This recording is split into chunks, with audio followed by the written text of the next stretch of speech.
On another blistering hot summer night in San Marcos, it's the final week of the 2024 WPF regular season. We bring you the opener of the final series of Bobcat Softball Stadium.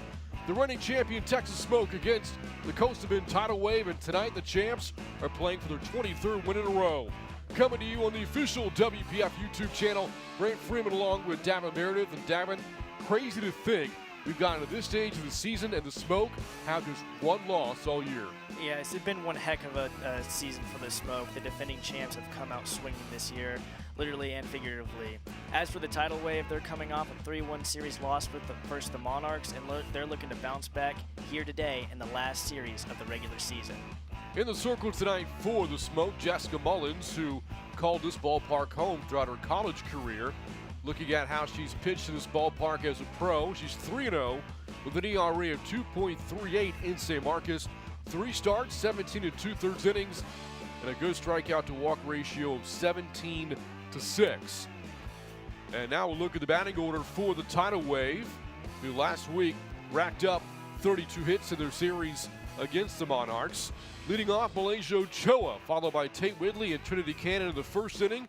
We'll also see Julie Jimenez, Kelly Lynch, and Ryman Wiggins, batters 4, 5, and 6. Bottom third of the order, Alyssa Garcia, Rock Benavidez, and Cassie Valdez. So big bat not in the lineup tonight for the Tidal Wave, that being Tatum Monzaldo, who did get hurt during the middle of last week's series against the Monarchs. We'll see just how much she's available throughout the weekend. All right, so here we go. Coastal Bend against the Texas Smoke. 9th meeting of the regular season. So far, all Smoke to lead the series 8-0. And the first pitch high from Mullins to start off the series. It's been one heck of a year so far for the WPF. It's just been great softball all around. I mean, just seeing these girls come out here and just compete to the highest level and just the skill set, it's been really incredible to watch. Does Ochoa offer? No, says Jenna Bouillon. 2 balls and no strikes. So again, the Tidal Wave coming off a tough series loss to the Monarchs last week, ending with a run rule loss on Sunday, 8-0. And now they fall into 3rd of the WPF standings. However, you look to the postseason coming up, a swing and a miss by Ochoa, 2-1. And the Tidal Wave are going to face the Monarchs in that opening round. It was simply a matter of who would be the home team in the 2-3 matchup. Right now, that would be the Monarchs, but things may change as we play on in the final week of the regular season. 2-1 is inside and a called strike, and it's 2-2 in the call from Dave Borges behind the plate. And all the teams that are in the WPF when it comes to standings, it feels like the Tidal Wave and Monarchs have just been going back and forth with each other, swinging punches, swinging bats, and again, it's just been a really competitive series to watch, and it'll be fun to watch them again. Again, those two separated by a half a game. And so the first round matchup that's on deck next week will be another one beyond the Tidal Wave and Monarchs. Will be the Smoke against Hub City. The Smoke just swept the Adelitas in 4 games last week, now scoring them in those 4, 39-7. This is away, and it fills the count to Ochoa, 3-2. Get a bat here by Ochoa going against Mullins. I mean, a really competitive matchup so far, and especially as the leadoff batter. And against this Smoke lineup, too, and defense, you want to have a good first leadoff at bat. Full count, rolls out to first base. Easy play for Samantha Shao. So 1 up, 1 down for Mullins here in the top of the first inning. And that'll bring up Tate Whitley with the bases empty. So here's Tate Whitley coming off a really productive series against the Monarchs last week. 7 for 15 and doubled twice in Sunday's finale.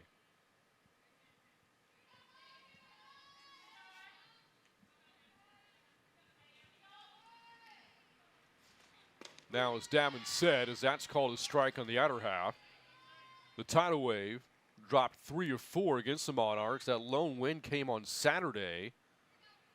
Interesting, you go from one day to the next. The Monarchs, or the Tidal Wave rather, scored 14 in the win, and then they got shut out the next day. You know, it's just been back and forth with those teams. Again, they've just been, when it comes to competitiveness, just at each other, getting chippy here and there, and just really just been a fun series to watch. I mean, but it is weird to go from dropping that many runs and then coming back and getting run ruled the next day. You get another shot at them in the playoffs, which probably helps the Coastal Bend Tidal Wave nerves a little bit. Well, they did end the regular season going 7-4 against the Monarchs in what were 11 really competitive games. Mentioned that 14-run explosion on Saturday. 5 homers hit that day by Coastal Bend. That's a foul ball, and the count remains 1-2.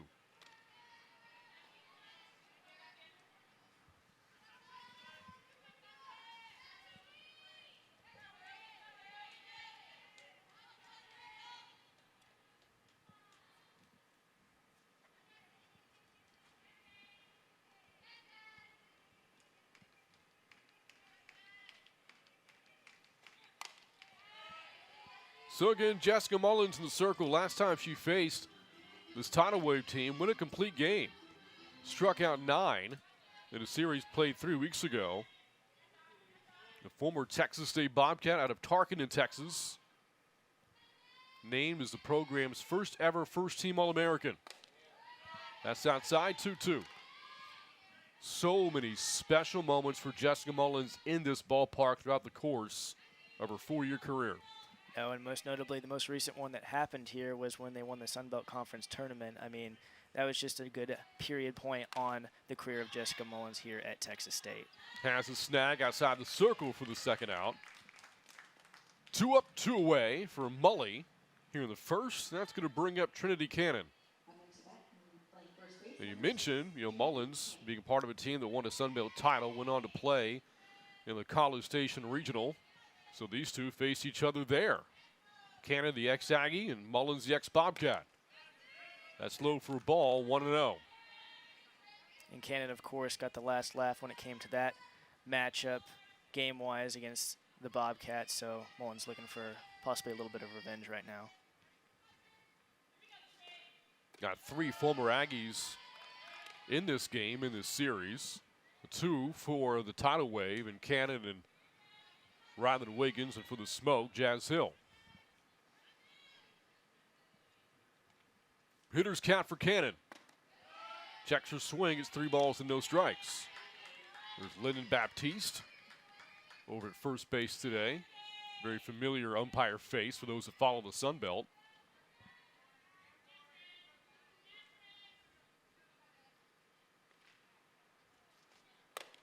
Four-pitch walk.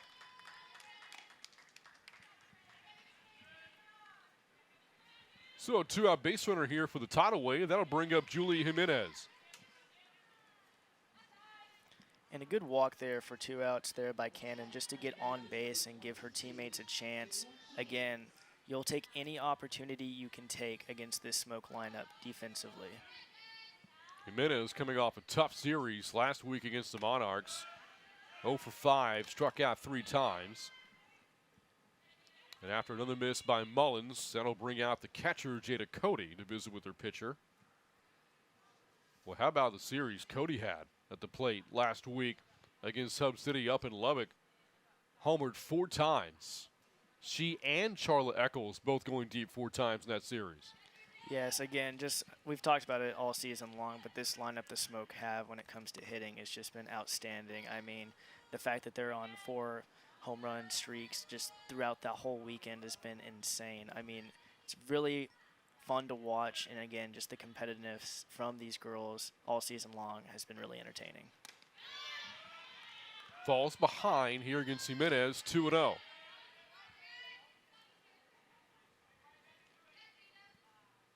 Jimenez, 3 years in the Pac-12 with Utah, 2 years in the Big Ten with Michigan.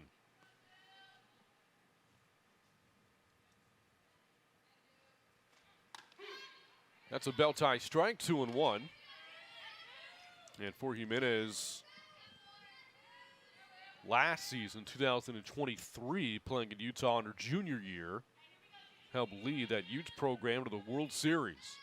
Won 42 games that season. Swing and a miss, strike 2. Good pitch by Mullins there just to get back in this count, make it even 2-2, and again, just trying to get out of this inning. Pitching depth has been so impressive all year long for the Smoke. Mullins getting the series opening start today. That's poked towards center and on the run to make the catch. Anna Marie Bruni to end the inning. And so Mullins able to work around the two-out walk. Will head to the bottom of the first. Smoke batting for the first time for a team trying to piece together his 23rd straight win. We're back after this.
Casey Hamilton was the winning pitcher for the Tidal Wave in their lone win in last week's series against the Monarchs in Saturday's victory.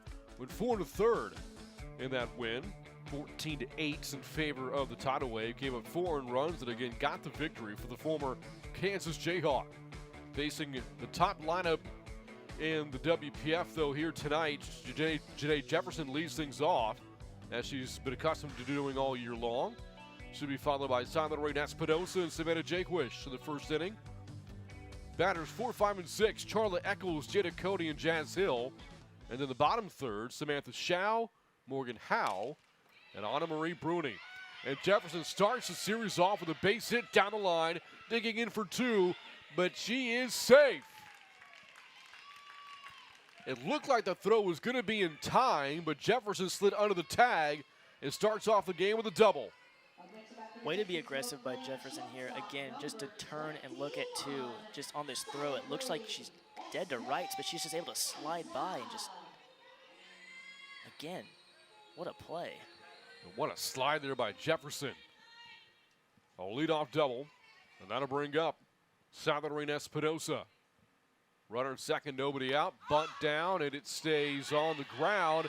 Jimenez couldn't get there in time to pick it before it touched the dirt, and then by the time she recovers, everybody is safe. Again, the Smoke are coming out very aggressive here at the top of their lineup.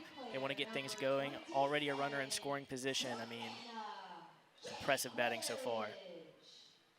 It looked like Jimenez had a chance to catch that in the air, but instead it short hopped her glove, and then when she recovers, tries to go to third to pick off Jefferson, doesn't work out.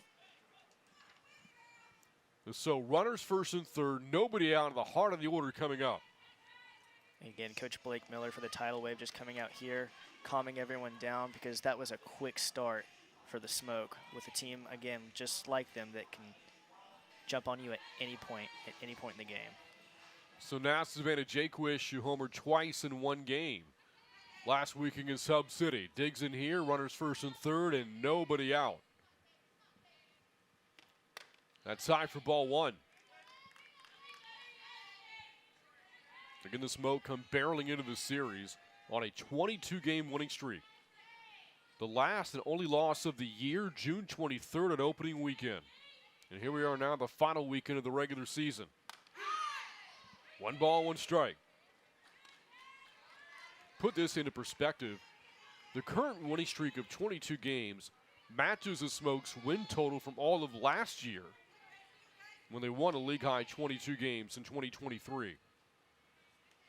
And they've just been impressive all year long. I mean, again, when you get off to starts like what we're seeing right now, I mean, it just goes to show why they've been so dominant. They've been aggressive, and just when it comes to their lineup, batting, consistency on defense, just overall just well-rounded. Jefferson leadoff double at third. The bunt single by Espinoza at first.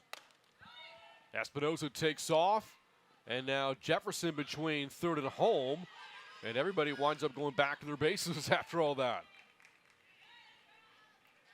Very tentative there at first. Again, everyone ended up back where they started, but just a quick little break in the action. Kind of that bluff play. Espinoza trying to bait a throw to bring Jefferson home, but both runners back to first and third. The Tidal Wave playing that well again for the start that they just got out to. You'll appreciate that defense. Hamilton's 2-2, popped up and out of play.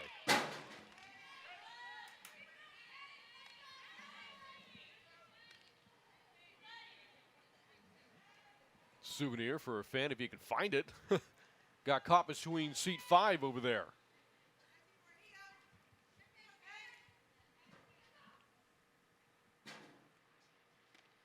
On the ground, Wiggins to second, back to first for a double play. It brings in a run, but Rylan Wiggins turns a 6-3 twin killing, 2 outs in the inning, and 1-0 Smoke on top. And again, a run came in, but for the Tidal Wave, just to able to get this double play, bang, bang play. Again, they bring in a run, but against this Smoke team, you'll take the wins where you can get them. Base is empty, 2 outs for Charlotte Eccles, who has homered in 4 consecutive games.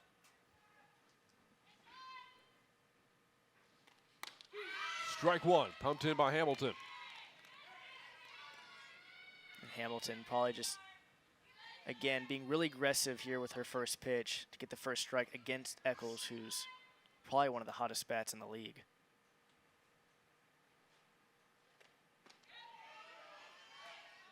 Curious if we'll see postseason awards announced next week or the week after following the playoffs.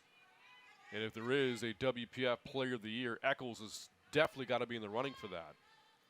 We've seen impressive play from her all year long. And again, if Fly there's ball, left field, and short of the warning track, the catch is made.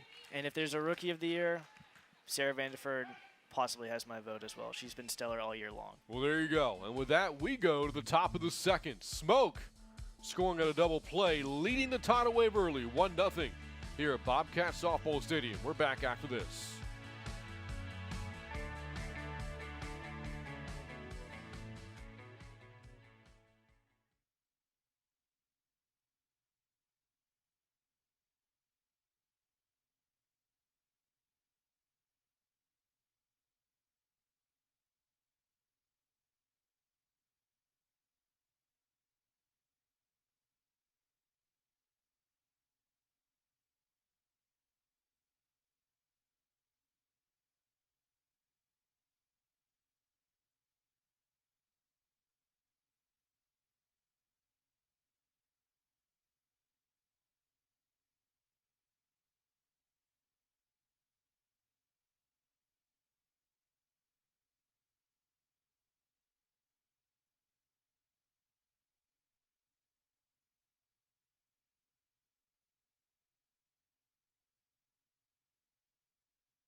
Blake Miller's team looking to avoid a 3-game losing streak and to become just the second team this season to beat the Texas Smoke. But his team is down 1-0 as we go to the top of the second inning. And coming up for Blake Miller's Tidal Wave is Kelly Lynch, Rylan Wiggins, and Alyssa Garcia. And again, Davin, we saw Wiggins with a nice defensive play in the bottom of the first. Yeah, she definitely stopped the bleeding here for the Tidal Wave. Again, we've talked about it all year long, how dominant this Smoke team can be. And again, when you turn that double play and just play that good of defense, yes, the lone run came by, but again, you're alive, you're only 1 run down, it's a lot of game left. So good defensive play by Wiggins.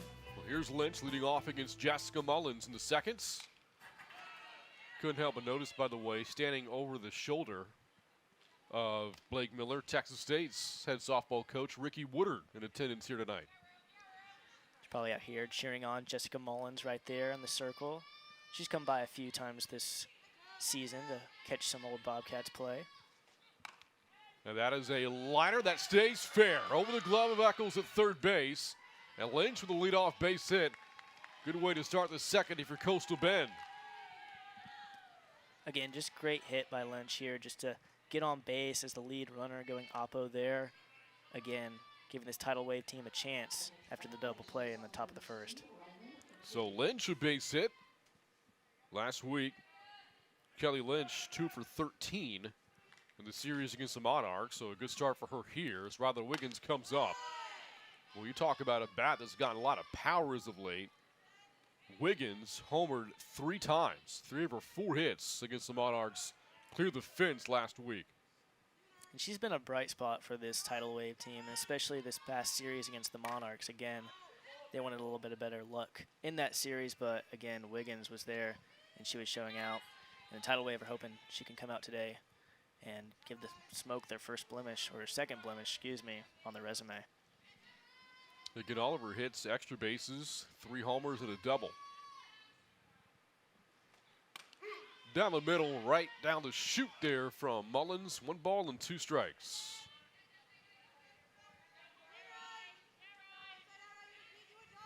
These two teams facing each other for the first time since July 14th. Mullins started that game. What was the finale of a 4-game series? The Smoke swept in San Marcos. They also played each other the second week of the season. Another sweep for the Smoke in Robstown in 4 games. And they have outscored the Tidal Wave of the series 58-19. That's popped up towards the shortstop. Espinoza has it for out number 1. However, a lot of the games have been close. 3 of the first 8 have been decided by 2 runs or less. The Tidal Wave are scrappy for sure. They definitely come in and they make games competitive. Again, sometimes they don't turn out in their favor, but again, they're always there until the last inning, until the last out. And again, we saw that a lot in this past series against the Monarchs. Now to the plate, Alyssa Garcia.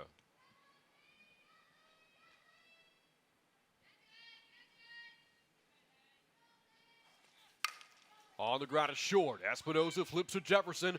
Back to first in the Smoke with a twin killing of their own. A 6-4-3 double play turned by the Smoke will carry us into the bottom of the second inning. Both teams some good infield defense early on in the opener. It's 1-0 Smoke on top, and we are back after this on the WPF's official YouTube channel.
Kat Tarvin, the head coach of the Texas Smoke, was the pitching coach of this franchise last year, taking over as head coach this season. They're looking to guide this team to back-to-back titles, winning last year's inaugural WPF championship, and so far out to a remarkable 25-1 record as we wind down the regular season and easily the favorites of next week's postseason here in San Marcos. Going into the bottom of the second, her team is on top of the Tidal Wave, 1-0. Jada Cody bats leadoff here in the bottom of inning number 2. First pitch is way out of the zone, 1 ball and no strikes. Boy, again, Cody homered 4 times against Sub City last week, including a grand slam. Eccles homered 4 times. Jefferson homered 3 times. Oh, and Jaquish homered twice in 1 game. I mean, there needs to be like a WPF home run derby at this point. Again, Now that'd be fun. it'd be a lot of smoke players, but again, I'm sure they have some arguments in the dugout and on the road on who could possibly win a home run derby. But I would definitely want to see that.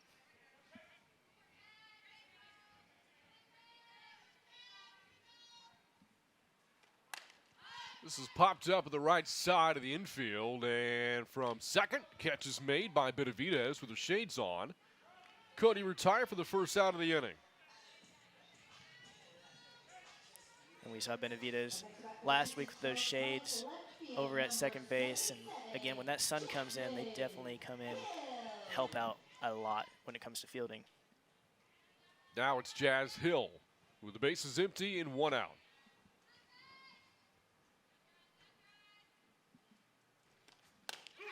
Strike 1 from Casey Hamilton.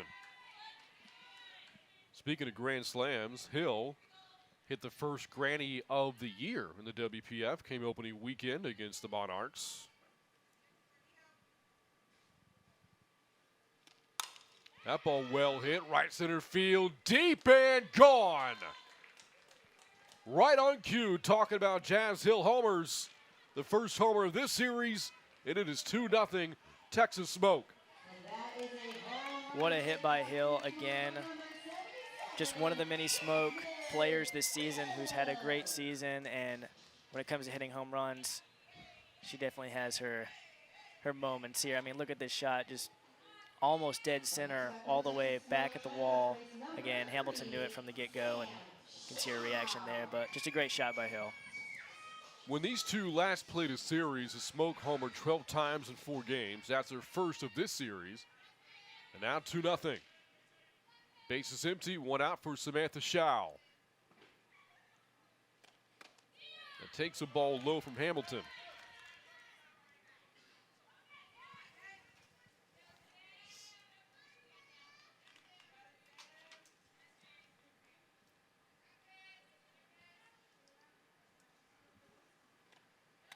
Last week during the Monarch Tidal Wave series, talked a lot about the social media presence that some of these players have. Well, for Schau on her Instagram, she actually takes the opportunity to break down film of herself to her followers. Swung on, drilled to left center, back-to-back jacks. That is way gone. Samantha Schau putting on a Schau. 3-0 Smoke. And I'm sure she'll be breaking this hit down in her social media posts as well, because, wow, that was just back-to-back. Again, Smoke left some runners on, but now they're just going back-to-back-to-back with these home runs again. It's just what they've been doing all year long. It's been impressive to watch, and again, you can probably catch that one breakdown on her Instagram later. I believe they call her the bat flip queen on this team, and had a nice one coming out of the batter's box after that home run. Now to the plate, Morgan Howe. 3-zip Smoke on top. That's low for ball 1. It was actually film of this series she had in the 7-6 win the Smoke had a few weeks back. And she was talking about having surrendered a home run to a player early in the game and then came back to strike that same player out later with the game on the line. And talked about her adjustments and what she did differently and the importance of players, you know, pitchers specifically, not to get too hung up when a player takes you deep. Oh, yeah, for sure. And a lot of these girls, some of them do have coaching positions with other universities. So when it comes to experiences like these and breaking down moments like that, they can also take it back to their respective teams in the regular season. Oh, what a shot! Morgan Howe. Back-to-back-to-back home runs. And no doubt about that one. 4-0 Smoke.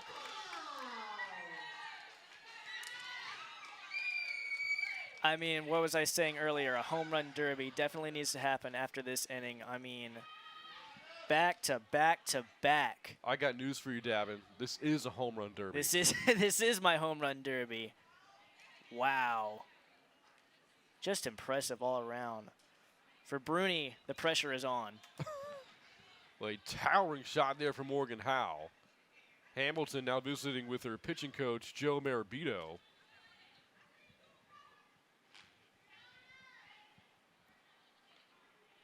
Boy, tough here for Hamilton.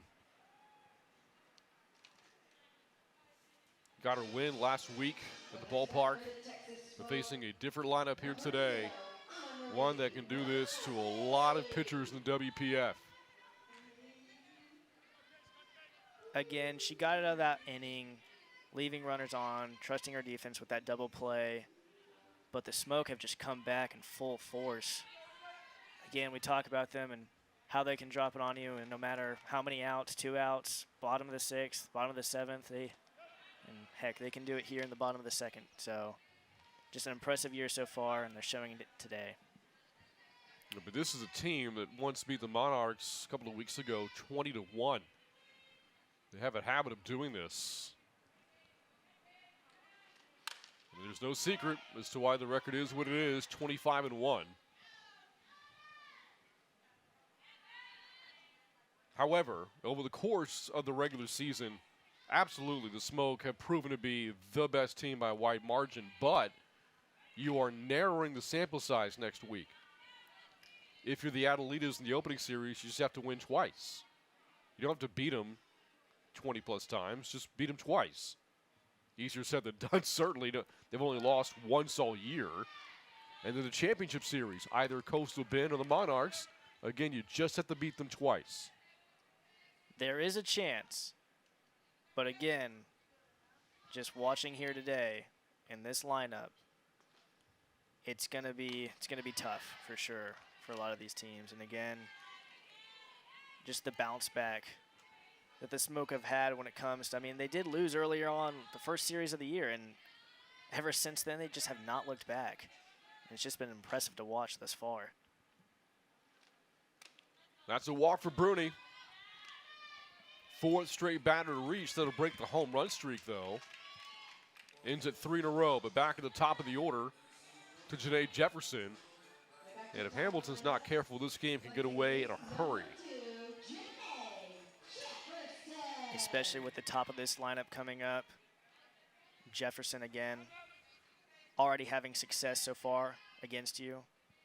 You got to stop the bleeding here. First pitch of the AB, Jefferson goes around. That's strike 1, doubled off of Hamilton. Back in the first inning, it later came home to score the double play hit into by Savannah Jaquish.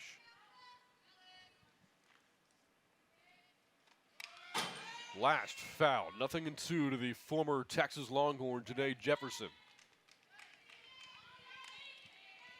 And again, last time these two played, these two teams, Jefferson was away in Italy.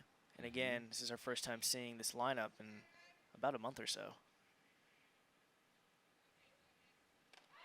On the ground, right side, only plays it first, and it's made by Benavidez. Second out of the inning. And with 2 away, that'll bring up side of the rain Espinosa. And as Davin said, yeah, the last time these two teams faced off, 2 of the top hitters not in the lineup for the Smoke. Today, Jefferson and Savannah Jaquish, both with the national team, as Davin said, in Italy.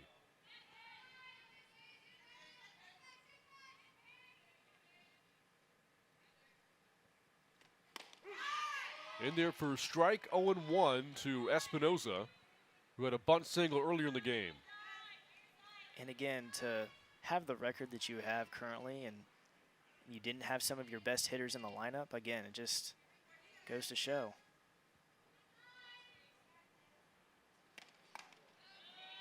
Espinosa hit a grand slam of her own in the finale against the Adelitas this past Sunday.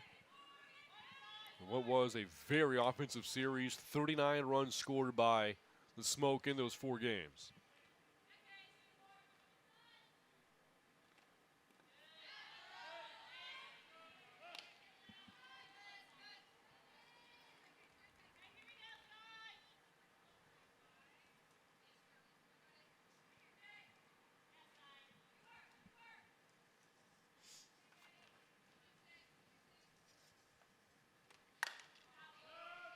Count evens 2-2.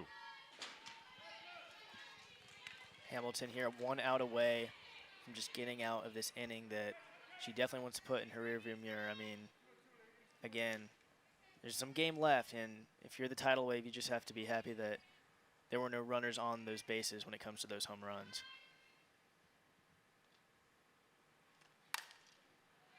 A reminder that the schedule has shifted this week. Typically, the WPF schedule goes Thursday through Sunday, but with the postseason coming up next week, they've shortened the schedule in terms of days, not games. So, series opener tonight, a doubleheader tomorrow. First game at 4 o'clock, and the finale Saturday is at 11 a.m. here in San Marcos.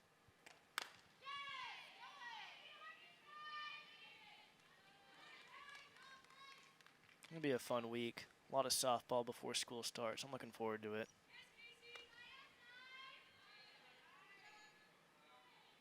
That would be before school starts for you. For me, yes. Yes. Of course, not you, Brand. Of course. What does that mean? Whoa, whoa. Okay, we're going to go back to the softball here. 2-2, swing and a foul back. What I was alluding to is that, well, these players are done in their college careers. They some might still be going to school. Some might still be going to school. True. You didn't have to take the shot like that. Getting into some territory that we need to. I can get a master's degree. I could be taking culinary classes. There could be school. I'm sure there's some classes that could you can put together for a little bit of a master's. My God. That's high. Full count, 3 balls, 2 strikes. Brant Freeman, Davin Meredith with you. Just messing around here in this Thursday night series opener. Coast to Bend of the Texas Smoke. Smoke on top, 4-zip. Back-to-back-to-back home runs in the inning. Jazz Hill, Samantha Shao, and Morgan Howe. Full count to Espinosa. On the ground, up the middle for a base hit. Rounding third and coming home to score is Bruni. A 2-out single makes it 5-0 Smoke. And on this at bat, Espinosa just kind of like half swung. She almost regretted. You can almost see she just puts her bat out there like just slightly and just straight through the middle. Brings in a run, again, extending this Smoke lead, which Tidal Wave do not need this early on. It can be so hard to put this team away with 2 outs. Seen it time and time again this season. Speaks to the depth of the lineup. Now Savannah Jaquish looks at ball 1 low. Been a long half inning here for Casey Hamilton. She saw just 4 batters in the first, but seeing her 8th here in the second. And 5 runs already in. Or 4 rather in this inning. 2 balls, no strikes. And again, like you said, Brant, the Smoke lineup is just, again, with 2 outs, they can go the distance and they can put the runs on and pad the lead as much as they want. And it's been all season long, hence their record.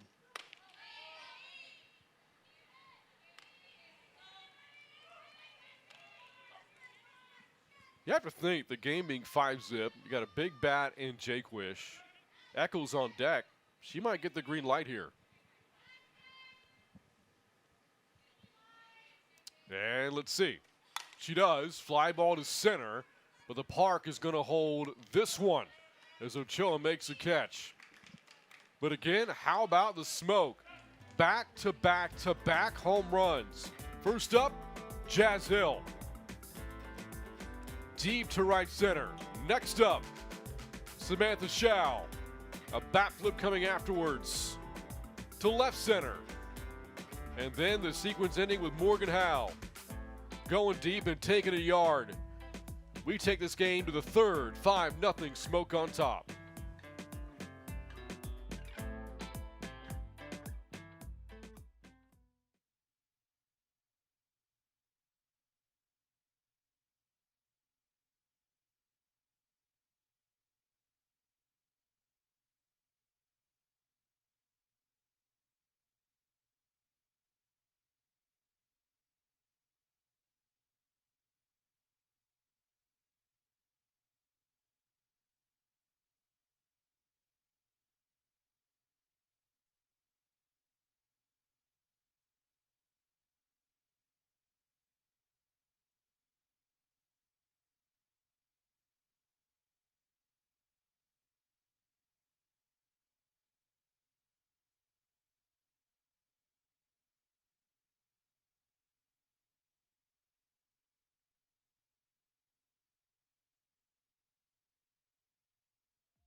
College football just about back. You look at Texas State's football team going through a walkthrough as they continue their fall camp, getting ready for the start of the 2024 year. The Bobcats at Bobcat Football Stadium, or about to be UFCU Stadium, about to embark on a new season. August 31st, the opener against Lamar, for a program that many believe can make a lot of noise this season on the national landscape. We go to the top of the third inning here. It is a 5-0 lead for the Smoke against the Tidal Wave. And again for the Smoke, back-to-back-to-back home runs in the second. I got my home run derby. I was asking for it, and the Smoke delivered. I mean, it was impressive offensive showing for sure. And again, Tidal Wave, it's not over yet. We still got a lot of game, but again, a tough start for them. 2 balls, no strikes. 2 of the leadoff hitter here facing Mullins, Rock Benavidez. Benavidez, Valdez, Ochoa coming up here for the Tidal Wave. Hitters 8, 9, and 1.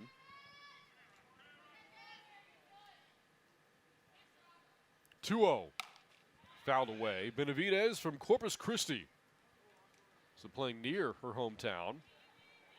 Tidal Wave headquartered in the Corpus Christi area. Played her college softball at Houston before that, 2 years at Florida State.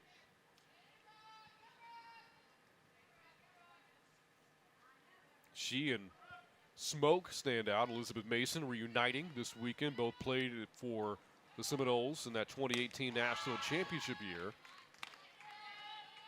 Count here to Benavidez, 3 balls and a strike.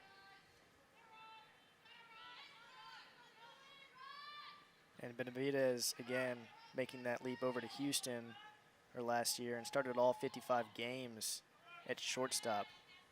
One of the 2 players to start every game for Houston. Borderline miss from Mullins. I think she wanted that call.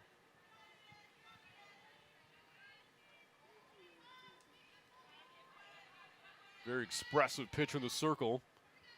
We've had the chance to see her up close over the last 4 years. Full count.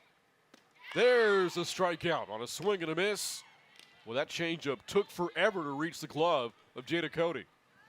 I mean, Mullins here, I mean, just a crazy pitch on the inside. I mean, Benavidez was swinging the entire way. There was no doubt. And again, we've seen it time and time again from Mullins, and it's just how impressive she is in the circle. First punch out from Mullins tonight brings up Cassie Valdez, who looks at strike 1. And you can't get Jessica Mullins started because once she gets hot, she continues to stay hot and will pitch the full game, and she won't sit down. She's impressive. We've seen her all these years here at Texas State.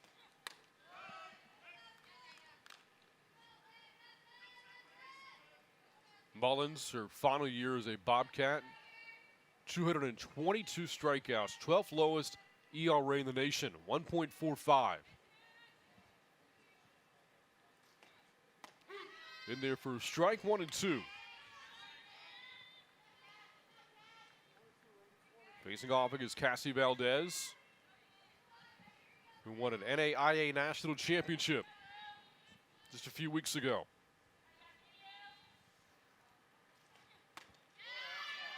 Another borderline miss there from Mullins. Kind of shook her head like, yeah, okay. Maybe not that one, but hopefully I can get that call later.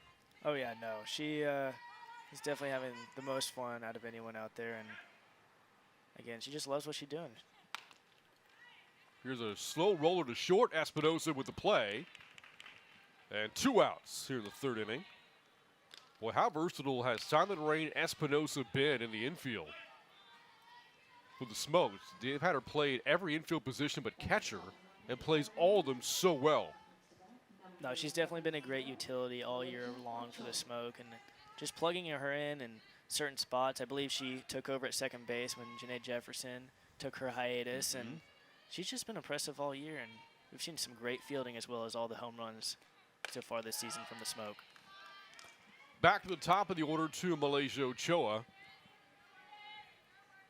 And she was the best bat in the lineup last week against the Monarchs. 7 for 13 with a homer and a couple of doubles. Hitting the leadoff spot all 4 games. on the outer half of strike 1-1. And you're hoping, again, if you're the Tidal Wave, she can recreate some of that magic from last weekend and show out here in the top of the third and put some runs on the board.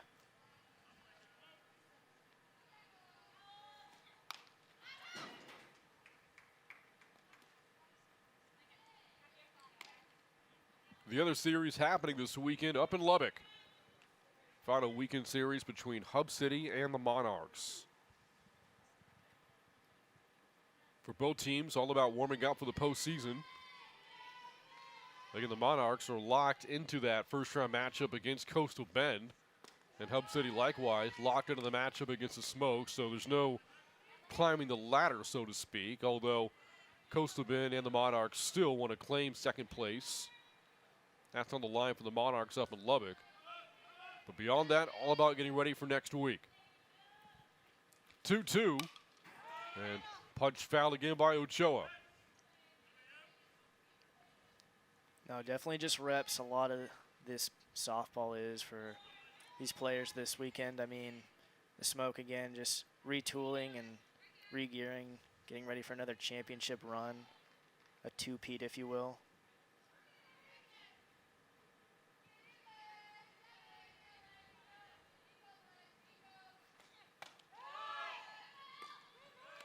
You know, the play on words for three-peat works, right? Because it sounds a lot like repeat. Others try to make something else out of the peat word. Two-peat, this doesn't roll on the tongue the same way. Neither does four-peat. Yeah, I'm not that creative. I can't come up with anything on the spot, but I'll let you know. Ochoa, fly ball to left, handled by Jazz Hill, who's platooning the outfield again here for the Smoke. A 1-2-3 third from Mullins. We head to the bottom of the third inning. Smoke cruising to a 5-0 lead over the Tidal Wave. Here's San Marcos.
Five nothing.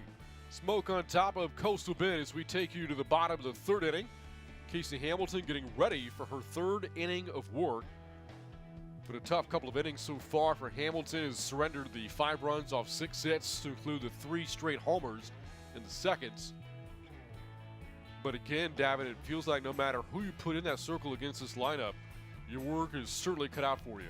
Yeah, again, and the Smoke have just shown that all season long, and it almost feels defeating at a certain point, but again, you've just got to get back in the circle, throw your pitches, trust your defense, and give your team a chance at this point. Get those reps in and get ready for next week's as well. Charla Eccles leads off the third here for the Smoke. First pitch she takes low for ball 1.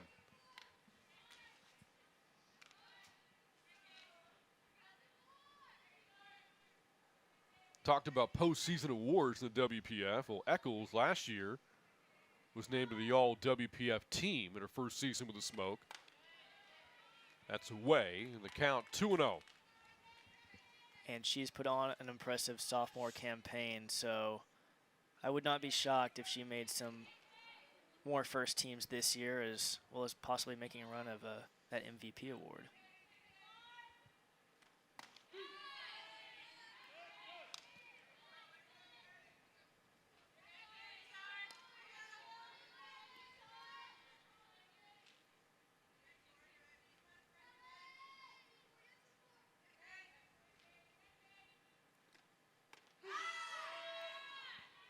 Brought this cool story up last week. First baseman for the Tidal Wave, Trinity Cannon, got engaged early in the summer. Well, Charla Eccles herself, early part of the year, got engaged as well.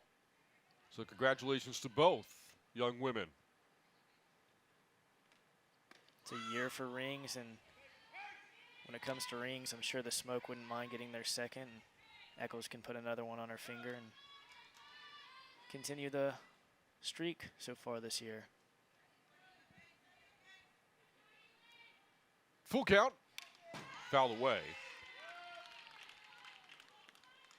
Which ring do you think is more important, Davin? I would hope it would be the one for marriage, but all right, there you go. I had to ask. No, I didn't know where you're going with that. No, I mean, don't get me wrong. I'm sure the girls want to win the championship, get the rings, but I know the marriage ring is more important.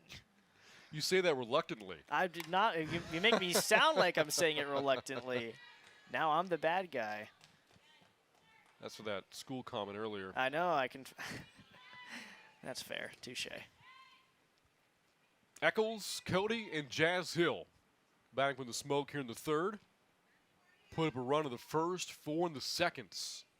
5 runs so far and 6 hits. Full count. Eccles, that's out of play.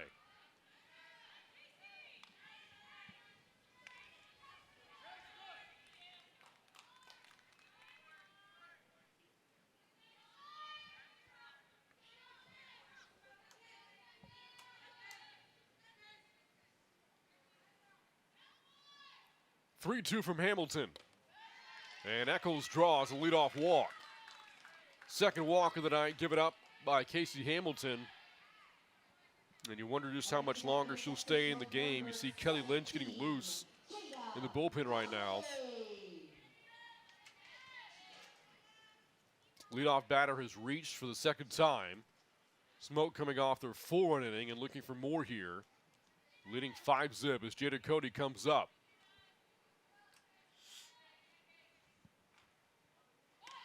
Hamilton got her to pop up in her first at-bat, takes a strike here. Mentioned Bobcat Stadium about to be renamed UFCU Stadium where the football team plays. They'll have 7 home games this year at that beautiful facility, which is undergoing some renovations right now. There you see it. The sun is setting right on top of it. They're laying down new turf. Brand new renovations being made to the south end zone complex. A program building off its success from last year. Texas State going to its first ever bowl game and winning it convincingly against Rice, the First Responders Bowl. And the expectations high for G.J. Kinney's program this year. Here's a fly ball to right. And near the line, the catch is made by Valdez. Squeezes it for the first out of the inning.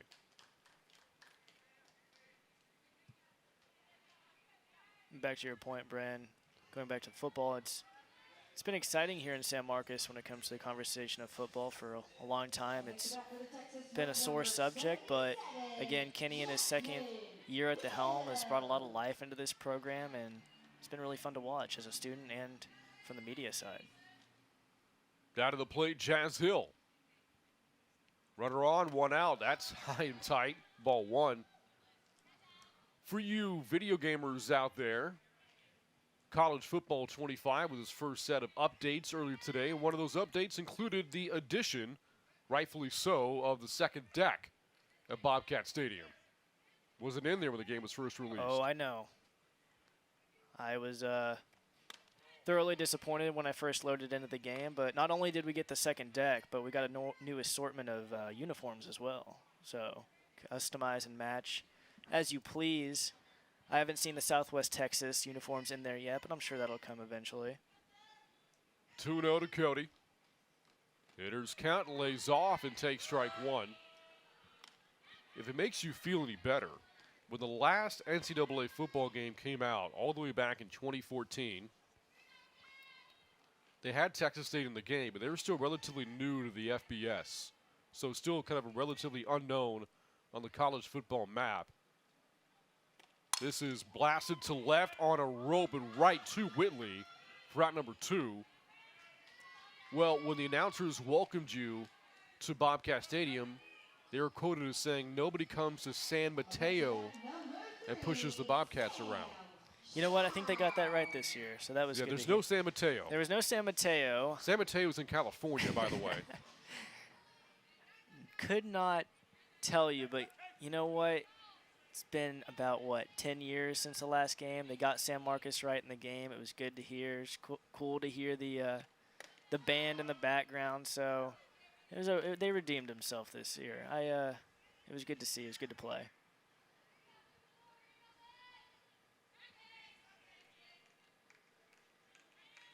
You know, the topic of video games, there's video games for just about every sport out there, but haven't seen one for softball. Now to the dirt and heading over to second base, the pinch runner, Manny Perez. She's running in place here of Charlotte Eccles and swipe second. No softball video game yet, but I mean, hey, if the Smoke keep doing what they're doing, I'm sure someone will push EA for a WPF title game. I wouldn't mind hitting some home runs around with Charlotte Eccles. And I think a college softball game would translate really well. Oh, yeah. I think that would be fun. Get to play as all these dominant teams, Oklahoma, their 4P, and build your own franchise, build a franchise up. You can do the same thing, same format. The popularity of the sport has skyrocketed over the last 5 or 6 years. Swing and a miss. Green light there for Shao, 3-1. Same goes for college baseball. And so with these two sports kind of on the rise, with a casual sports fan, might be time for them to get a video game.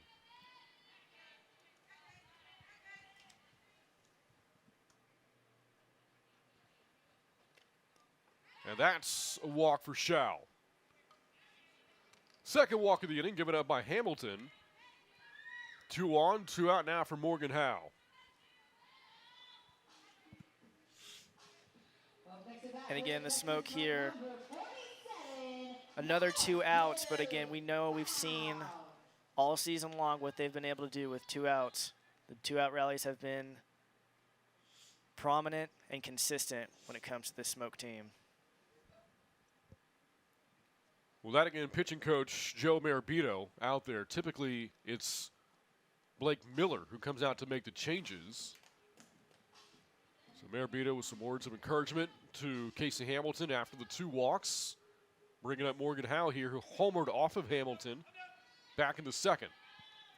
A 5-0 game in the third. Smoke looking to pick up their 23rd straight win. Strike 1 to Howe.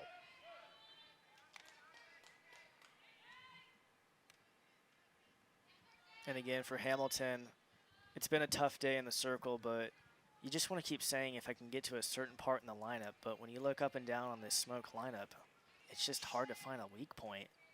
And that's what you're seeing right now. It would be a win for Hamilton here, though, to get out of this inning without surrendering a run. Gave up 1 in the first, 4 in the second. That has a chance here to get out of a jam with 2 on and 2 out to keep this a 5-0 game.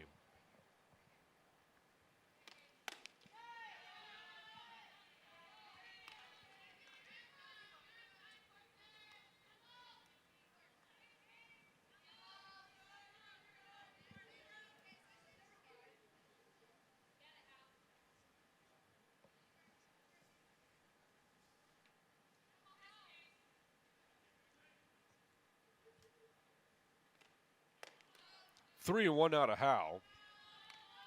Last time these two met, Howe had an 8 RBI weekend against the Tidal Wave.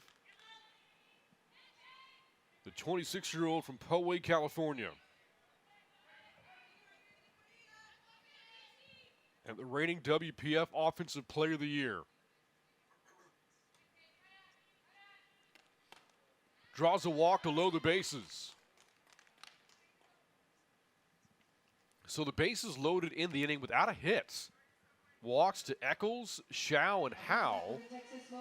And the bases juiced now for Anna Marie Bruni. I would think if Bruni reaches, that would be it for Hamilton. And again, she's had a tough day so far, but when you go against a team like the Smoke, it's just hard to have a good day when you're in the circle, and especially with 2 outs, and they can do it at any point in the time in the game, and it's just hard to come into the game and have confidence and have, again, back-to-back-to-back home runs. It's defeating, and then you lose your confidence in the circle, and that's the one thing you really do need to have, especially in the WPF.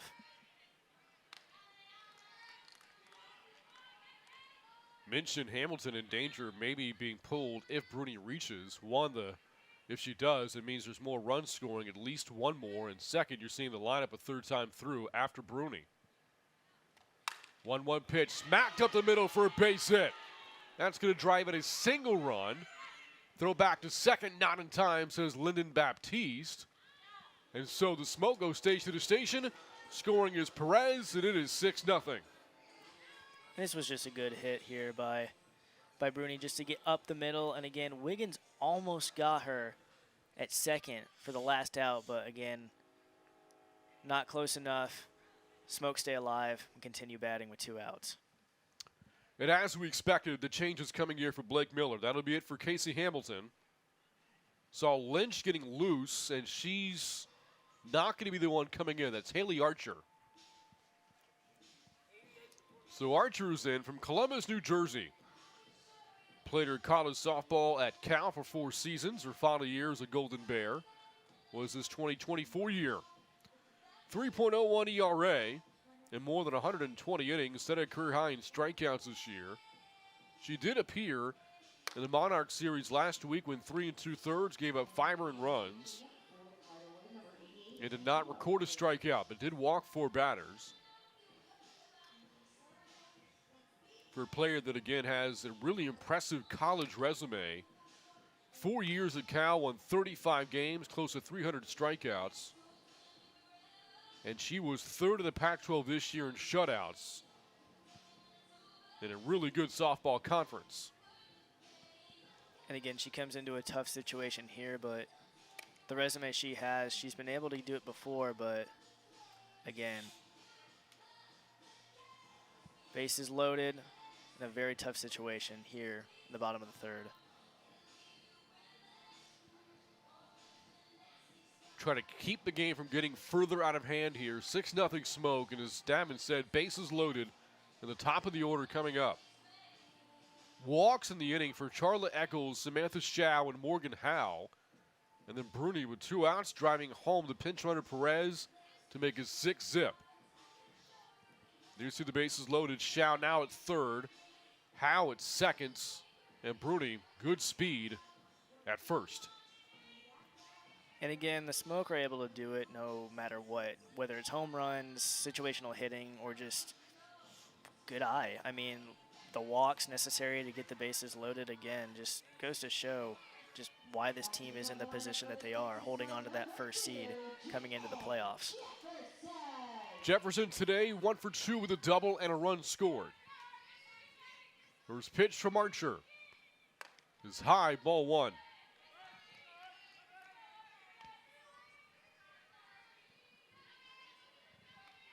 Again, if you're Archer, you just got to remember you have your defense as well in these situations, and just to be able to get out of this inning and give yourself a fighting chance.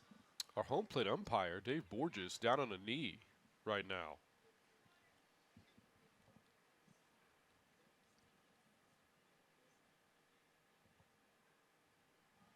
Dinner Bouillon will bring him some water here. Now he's talking to the trainer with the Smoke.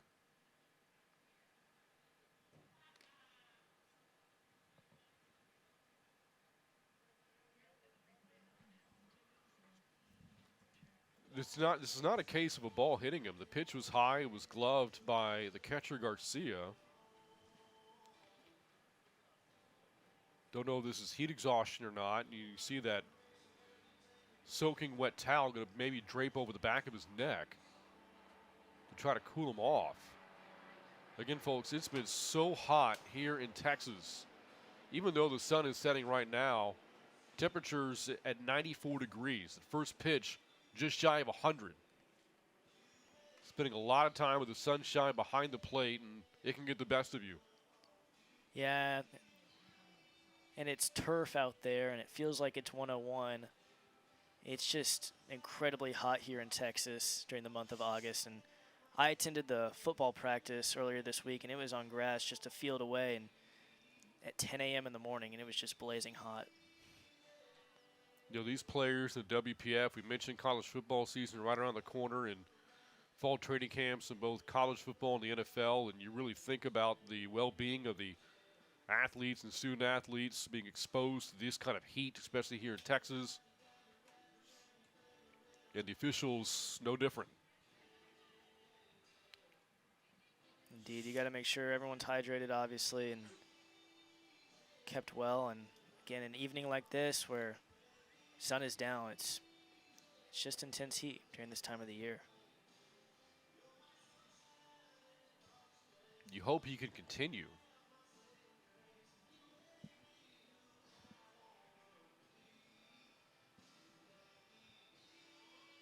And if not, I'm not sure what the contingency plan is, if there's somebody on standby or if it becomes a two-man crew between Bouillon and Baptiste.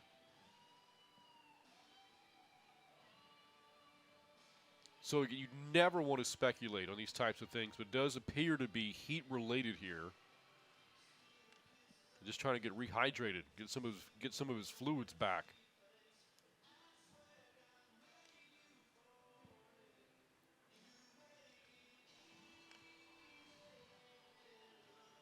Up to his feet, that's a good sign.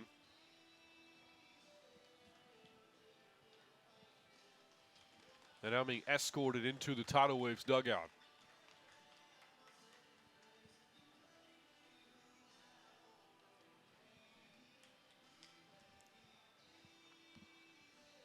And perhaps to the nearest medical center as well.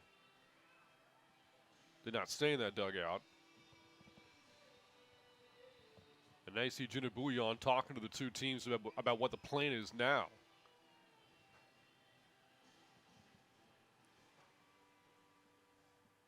Typically for college softball games, you have an umpire on standby in the event something like this happens. Not quite sure the protocols are in the WPF. This is the first time we've seen this happen.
where they currently are standing right now, but yeah, definitely catching up for sure. So Archer's about to toss again in the circle to get warmed up once more. Leads me to believe that we're about to have our solution here and resume play.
A long-time softball official,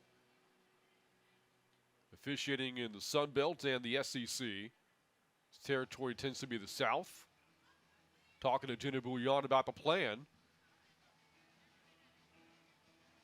And so it does not appear there is any umpire on standby, so we have a two-umpire crew moving forward now.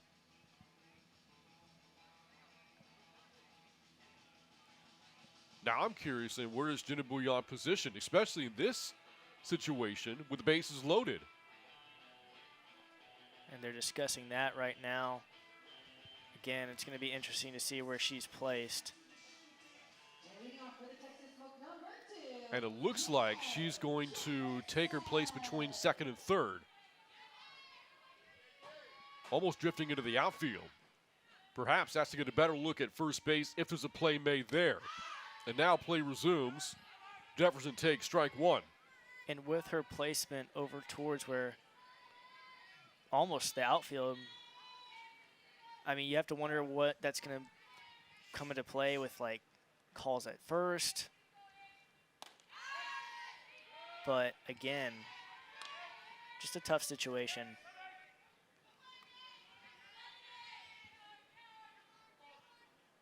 One ball, two strikes to Jefferson. Archer into the game facing her first batter. Jefferson strikes out. With the bases loaded, Archer comes in and does her job. She's out of the jam. And with this strikeout, the Smoke leave the bases loaded. They score once in the inning and now lead 6-0 as we head to the fourth here in San Marcos.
And so after a lengthy delay, play has resumed as we now go to the top of the fourth inning. It is a 6-0 lead for the Smoke over the Coastal Bend Tidal Wave. Brant Freeman alongside Dapper Meredith. Glad to have you with us on this Thursday night, the series opener between these two. They'll play a doubleheader tomorrow. First pitch, 4 o'clock here at Bobcat Softball Stadium. Jessica Mullins, meanwhile, in the circle for what is her fourth inning of work. So far, 3 scoreless for Mullins, and has given up just 1 hit.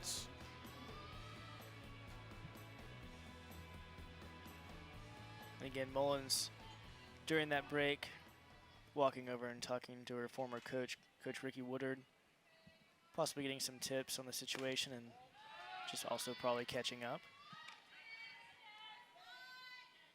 Part of the order Mullins facing here in the fourth is Tate Whitley, along with Trinity Cannon and Julia Jimenez. Hitters 2 through 4. Tidal Wave trying to create some offense here, down 6. That's in there for a strike on the call from Lyndon Baptiste, who again is now filling in for Dave Borges. Just a 2-person crew for the remainder of the game.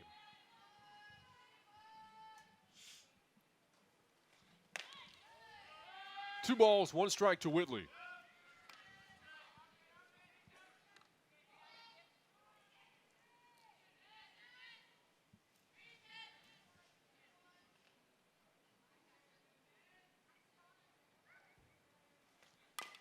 Chops, that stays fair. Cody makes a play right in front of the plate. Good play made by the former UCF Knights, and 1 away here in the fourth.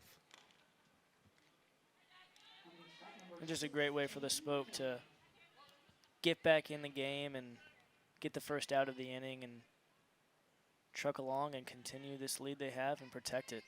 So far, Mullins has faced just 1 more than the minimum as Cannon comes up and looks at a off-speed pitch low and in for ball 1. Cannon walked against Mullins on 4 pitches back in the first inning. The only walk that Mullins has given up. And Cannon has yet to see a Mullins strike. And now she does. 1 ball, 1 strike to Cannon, who I don't think agreed with that call.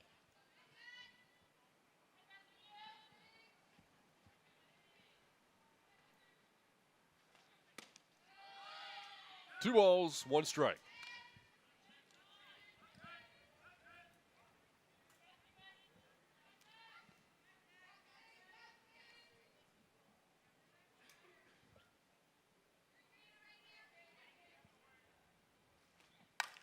That ball scorched up the middle. Great backhand from Jefferson. And the throw to first base in plenty of time. How about that pick from the former Longhorn at second base? Yeah, Jefferson just made this play look routine all in all, using that backhand to stop the ball and just sling it over with plenty of time for that second out. 2 up, 2 down for Mullins, and Jefferson with a great play. Was so good with her leather over the years in Austin. And those talents have translated here to the pros and also international play. That's ball 1 up to Jimenez, 1 ball and no strikes.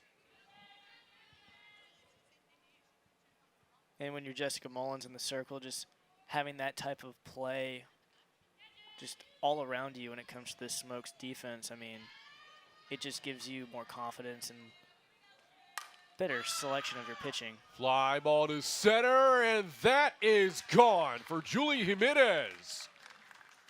And Coastal Bend is on the board on a solo shot from Jimenez with 2 outs here in the 4th inning. What a shot by Jimenez just to get this Tidal Wave team back in this game. I mean, just able to barrel this one up straight down the middle, almost dead center, right behind that Smoke logo. Again, it's what this Tidal Wave team needed to bounce back into this one. Jimenez in that World Series year for Utah hit 10 home runs in 2023. Named second team All Pac-12. And here gets to celebrate in the dugout. First run of the game for the Tidal Wave, and it brings up Kelly Lynch. And again, if you're the Tidal Wave right now, you're looking at these 2 outs, saying you need a 2-out rally just like the Smoke always do, and they're looking to get that done, get back in this game and chip away at it. You look at the last few weekends for Coastal Bend, it's getting swept by the Smoke. They turned back and swept the Monarchs in 4 games. Split a 4-game series against Hub City. And then dropped a series to the Monarchs this past week, 3-1. Playing in the opener here against the Smoke, trailing 6-1 in the top of the 4th. 1-2 pitch, ground ball to Eccles. And we go to the bottom of the 4th inning. But again, with 2 outs, it was Julie Jimenez hitting a solo home run, putting the Tidal Wave on the board. And with that shot, it's now 6-1 to Smoke. Coming to bat when we return here in San Marcos.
In the batter's box, 4 of the Smoke, Silent Rain Espinosa, leading off in the 4th inning from Alpine, California, was a tremendous player at the University of Washington.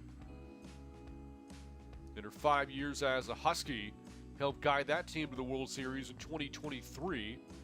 Also in that final season, named 3rd team All Pac-12. And this is her 2nd year in the WPF, her first with the Smoke. A member of the USSSA Pride, said it right this time. last year named All-League and will definitely be named All-League again this season with the type of year she has had. 2 for 2 tonight, meanwhile, with an RBI. And she's had an impressive year so far with the Smoke. I mean, also filling in that position when Janae Jefferson left for Italy with the U.S. national team over there at second base. But like we were talking about earlier, Brant, they've just been using her anywhere basically on the field except catcher. I mean, she's just been impressive, especially with her grand slam in Game 4 against Hub City last week, but also impressive with her defensive play. Leads off the fourth with her team on top 6-1. And looks at a strike from Haley Archer. One would think these two face each other quite a bit, both playing in the Pac-12. Archer at Cal and Espinoza at Washington, with their careers overlapping. 0-1, swing and a miss on a ball up, and quickly 0-2.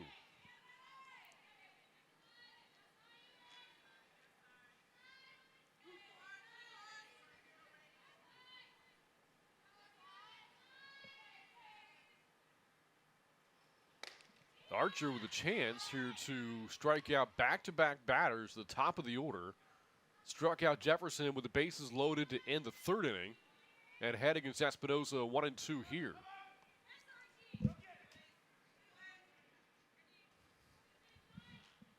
And the pitch. Just misses away, evens the count 2-2. It's Espinoza, Jaquish, and Eccles batting for the Smoke in the fourth inning. And again, ever since Archer's come into this game, she's been able to kind of take control and kind of settle down this Smoke lineup so far. On the ground is second, handled by Benavidez. One away in the fourth inning. So Haley Archer, since coming in place of Casey Hamilton, is gone, 2 up and 2 down.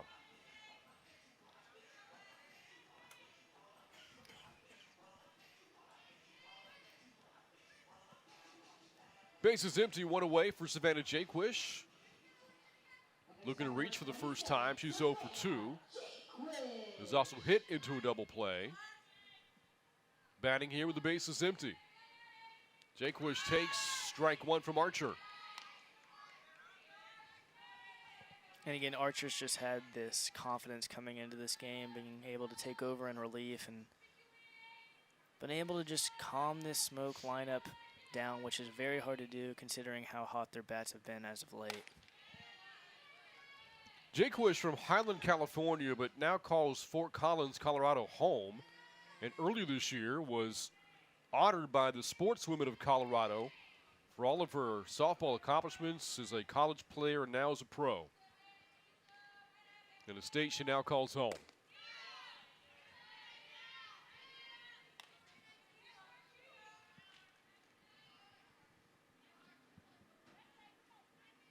Been playing this game for a long time. She's been a pro since 2017. And now in her second year with the Smoke. 2-1. Not even close. 3 balls and a strike.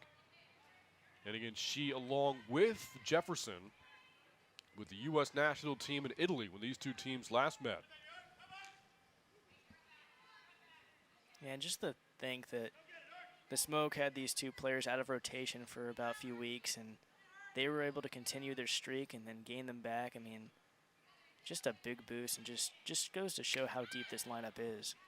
Jaquish draws a 1-out walk. First walk given up by Archer. So runner on, 1 away. That'll bring up the red-hot Charlotte Eccles, a relatively quiet night tonight. 0 for 1 with a walk. Steps up now with a runner on and 1 down. And facing Archer for the first time.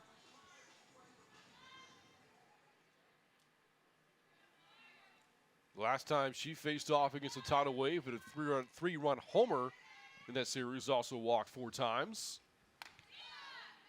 And takes ball 1 upstairs here. Charlotte Eccles again on a streak when it comes to home runs, 4 in the past of her 4 games at Hub City. Looking to continue that streak now and give the Smoke some padding here in the bottom of the 4th. 1-0. Eccles takes. You know, the sun is setting in St. Marcus. It's just about completely set. But I feel like the Smoke jerseys are now easier to see. No, the neon is definitely a sight. You can see it from miles away, but honestly, I like the uniforms. They bring a little bit of life to the field. Designed by the daughter of team owner Brandon Phillips. First introduced about a month ago. One of several uniform combos that the Smoke have. Yeah, no, the Smoke have a variety of uniforms they've showed out with this season. I mean, I think one of my other favorites was, I believe they had their nicknames on the back of their jerseys as well. Guarantee you will see those at some point this weekend. We're going to have plenty of opportunities next week to break out each uniform they've showed out in. That's true. Eccles takes on 3-0. A strike call by Lyndon Baptiste. And again, for Charlotte Eccles, hitters count here. Dangerous territory for Archer in the circle.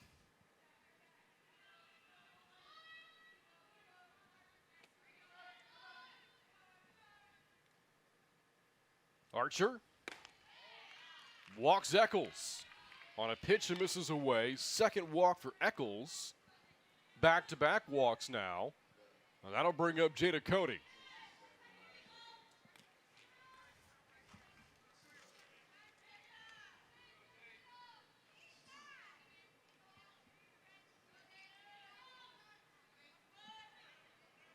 The records for these two teams: Smoke 25-1. And you heard that right. Coastal Bend 11-16. That is high ball one. But for the Tidal Wave, when they don't play the Smoke, they have a winning record. 11-8 this season. And it began all year long. It's just been the Smoke. They've been the boogeyman of the league. And when you compare the other three teams that are in the league, it's kind of been a back and forth, especially when it comes to the Monarchs and Tidal Wave. Swing and a miss by Cody. 1 ball and 1 strike. Cody 0 for 2. And again, coming off our mammoth series last week against Hub City. A player that celebrated her 23rd birthday not long ago. Grounds one towards short. Backhand by Wiggins. Throw to third for the force play is made. Heads up play by Wiggins for out number 2. And Wiggins has been doing that all night. Again, one of the reasons why this Tidal Wave team has been able to dilute the runs the Smoke have been able to produce. Again, just a good glove right there, able to know the situation and get the lead runner. And again, that runner gets on third. It could be a shot for the Smoke to extend this lead. And look back to her pitcher, Haley Archer, said, "I got you," after making that play. Now Jazz Hill, 2 on and 2 out. On the ground, weakly hit, backhand by the first baseman, Cannon, and the throw to second in time for the force play. Couple of walks in the inning, but no damage done by the Smoke. We are through 4. Smoke 6, Tidal Wave 1. From St. Marcus, we're back after this.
One run on 2 hits, no errors so far for the Tidal Wave. 6 runs, 7 hits, no errors for the Smoke.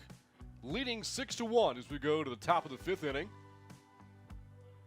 You look at runners left on, the Tidal Wave have only left 1 on, but they've only had 2 hits. For the Smoke, the damage could certainly be more potent right now. They've left 6 runners on base. We go to the top of the 5th in a 5-run game. Wiggins, leadoff batter, facing Jessica Mullins. Wiggins, Garcia, Benavidez, hitters 6, 7, and 8 here for the Tidal Wave in the 5th. Batting here in the road half. And the 1-0 is a miss, 2 balls and no strikes. Wiggins, when batting in this ballpark this year, hitting .286 in 8 games. With those 3 homers she hit last week. Has an OPS here in St. Marcus of over 1,000. And again, those great power numbers last week for Wiggins. 2-1 facing Mullins here. Little check swing that goes fair. Mullins picks and throws in time for the outs. But Wiggins was scorching down the line, but Mullins is able to make that play for out number 1, and not an easy one there for Mullins in the smoke.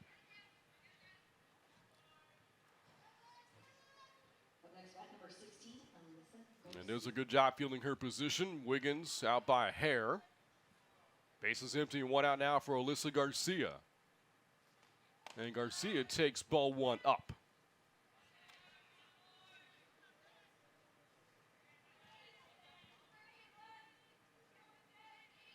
Garcia from Chula Vista, California. You look at her college stops, and the uniform outfit she's wearing today kind of honors both of them. Coastal Bend's colors very similar to that of UCLA's, where Garcia spent 4 seasons playing for the Bruins, and then 1 year at San Diego State. And lo and behold, wearing red cleats and a black batting helmet. Perhaps just a happy coincidence. 2-1.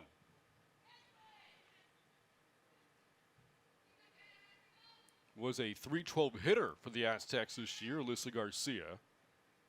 In her career at UCLA, hit .292. Check swing, does she go? No, says Jenna Bouillon.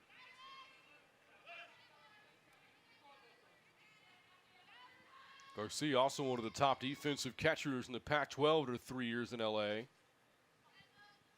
Batting here with a 3-1 count. Bases empty. That's a called strike, and it fills the count 3-2.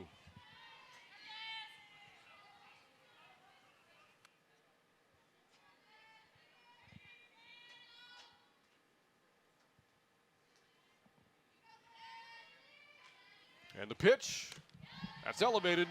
And a 1-0 walk. Given up by Mullins. That is the second walk of the game. She's surrendered. And a base runner will now be at first base for Rock Benavidez.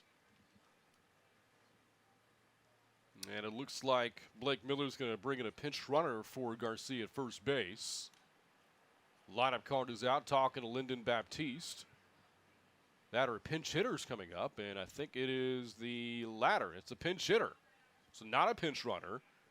Instead of Benavidez, this is Michaela Ramos, one of the other catchers on the roster.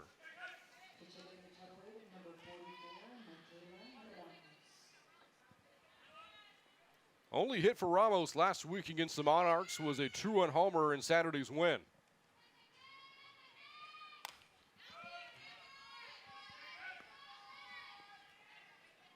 Another California-born player from Riverside, but spent her college-based softball playing at Iowa State, along with fellow Tidal Wave teammates Malaysia Ochoa, who was 2 batters away, and Jada Cody with a quick convo with Jessica Mullins.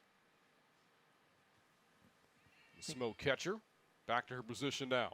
Again, Cody probably just settling Mullins down a little bit, talking some of the situations out, and again, just trying to get things together here and get out of this inning and keep adding those insurance runs. That's low for a ball, 1-1. Mullins against Ramos here.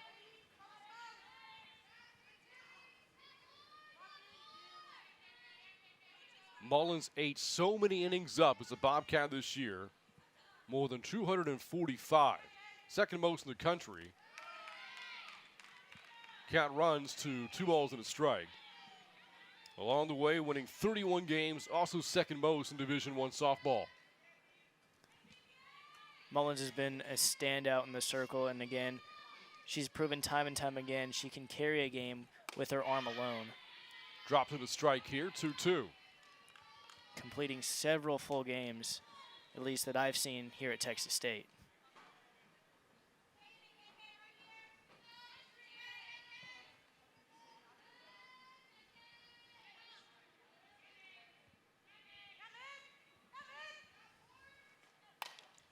It's a pop-up and towards left on the run is Jazz Hill. Can't track it down. Again, there was a lengthy delay early in the game following the bizarre incident involving Dave Borges, our home plate umpire, dealing with heat exhaustion. Had to be removed from the ballpark. Was able to walk under his own power. That was a good sign. And then later transferred to a local medical facility, and with that, Lyndon Baptiste now behind the plate. Only a 2-person crew at the time. And here's a ground ball. Flipped to second base is wide of Espinoza. So Jefferson, a rare misplay, perhaps got caught up in the fact that Garcia put on the brakes running towards second. Garcia just kind of took a look back and just watched the situation unfold of her and was able to just walk over and hop on second base. Just a rare error from this Smoke defense. It's an E4 against Jefferson. Now a swing and a miss by Cassie Valdez. Boy, ball that you thought could be a double play. But both runners safe. Speaking of runners, a pinch runner comes in now at first base in place of Ramos. Rock Benavidez is back into the game. And again, if you're the Tidal Wave, you'll take these kinds of situations, these errors, these very rare errors that the Smoke make. I mean, again, you got a runner in scoring position. You got to take advantage of it and get some runs on the board and fight back and get back into this game. 2 on, 1 out. Valdez, the batter. That's high, 1-1. And again, with only 1 out and 2 runners on, Tidal Wave, this is one of the best situations they've had all night. This is the first time they've had multiple runners on base. Swing and a miss, climbing the ladder. And now 1-2.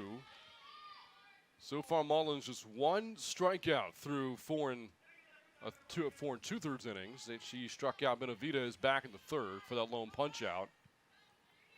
The heading is Valdez, a ball and 2 strikes. That ball line just foul.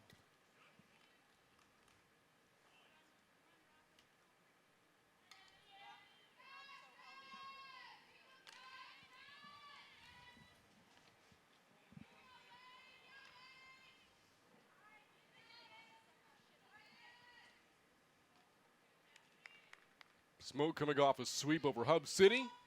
Coastal Bend coming off a series loss to the Monarchs. That's lined sharply. Is it fair or foul? And they're going to say foul. Really close play, and that is the disadvantage if you're the Tidal Wave here, not having an umpire at first base. I think it's the right call, though. No, it appears to be the right call for sure. But again, just another factor into this game about the umpire situation, and down to 2. It's going to be interesting if this game comes down to it, some of those calls. That was Lyndon Baptiste's call to make, and I think he was on top of it. It was close, but I think he had the right call. But again, you have a first base umpire there where Baptiste was before Dave Borges left. They're going to be standing right on top of that play. Pop up, is that playable? It is not. Set maybe for a fan.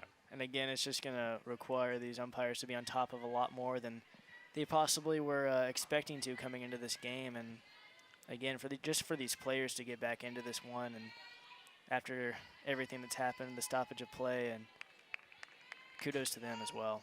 Here we go, 1-2 pitch, popped up again. Nice battle here between Valdez and Mullins. A lot of pitches fouled off. Valdez is having a really good at bat here. Again, like you said, Brant, just fouling off some of these pitches, giving herself a better shot and finding that one pitch that she likes and capitalizing off of it. 1-2, and that's in there for strike 3. At the top of the strike zone, Mullins gets Valdez looking, and that, the second out of the inning.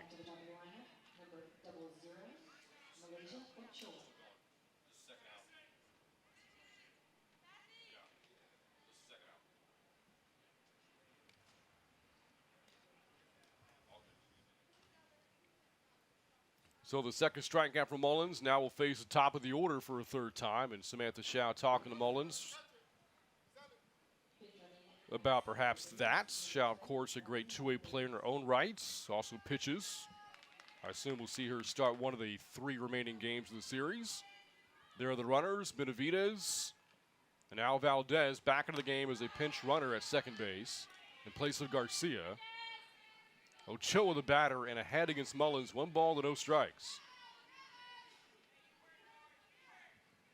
And again, Valdez, get some speed on those base paths and give yourself the best chance here to capitalize off these runners.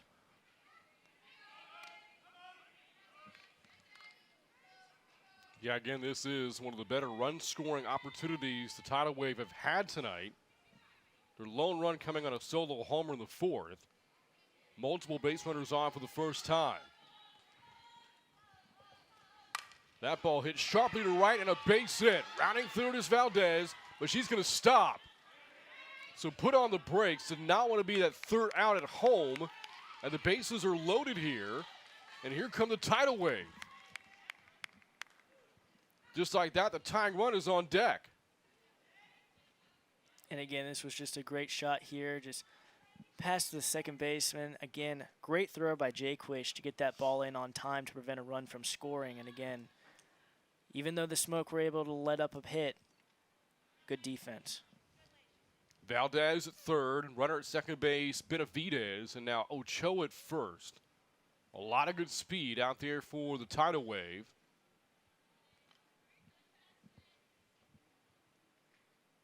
And Lyndon Baptiste charting something here. It is I think it's a timeout called by Blake Miller visiting with his runner at third. Cassie Valdez, or actually no, this is to get a new mitt. I beg your pardon. There you see it for Jada Cody.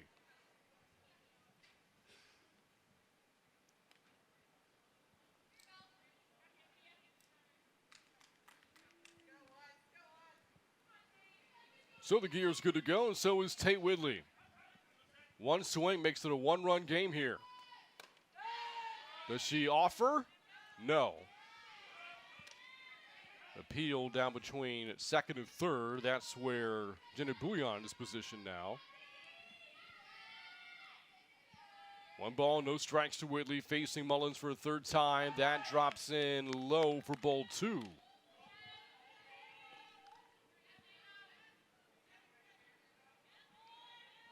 And again, the Tidal Wave needing a 2-out rally here with bases loaded just to get back into this one. Whitley, again, in a great situation right now for her team. The Smoke do have activity in their bullpen. Mullins already 1 walk in the inning. Whitley has to take and does, and takes a strike. A stretched out strike call by Lyndon Baptiste, 3-1. Looks like Estelle Check getting loose right now for the Smoke. 3-1 pitch on the ground at third. Gathered up by Eccles in the throw at first base means the Tidal Wave leave the bases loaded. Their best chance to get back into the game, but it goes by the wayside. We go to the bottom of the 5th. It's a Smoke 6, Coastal Bend 1 on the official WPF YouTube channel.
Leading off here in the 5th inning is Samantha Shao. Early in the game, hit an absolute bomb to left center field. Hit the second of back-to-back-to-back home runs for the Smoke back in the 2nd inning. And Shao's team is on top 6-1 as we go to the bottom of the 5th.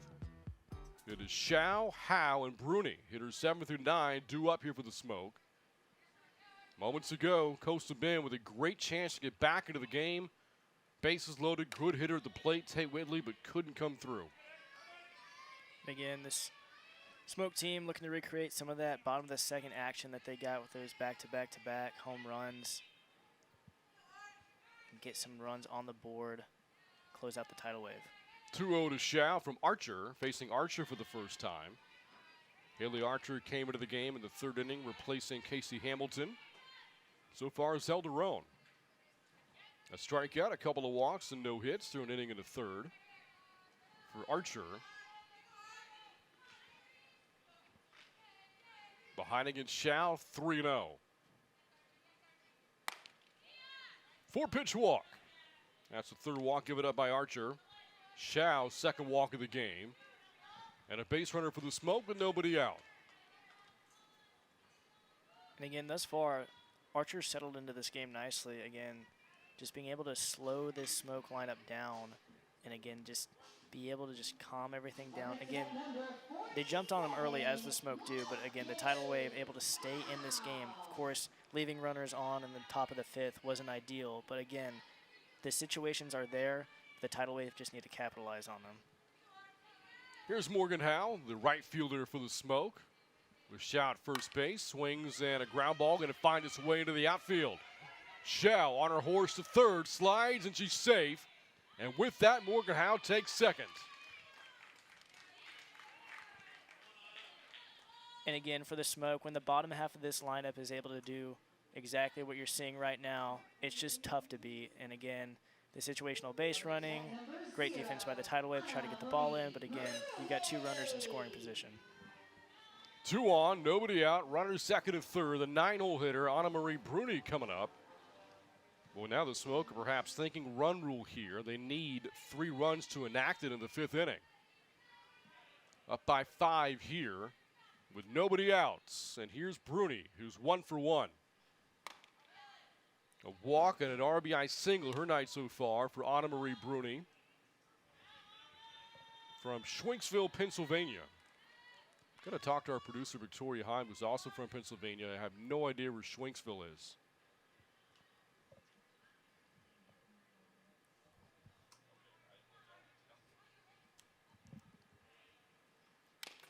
Chop foul, 1 ball, 1 strike.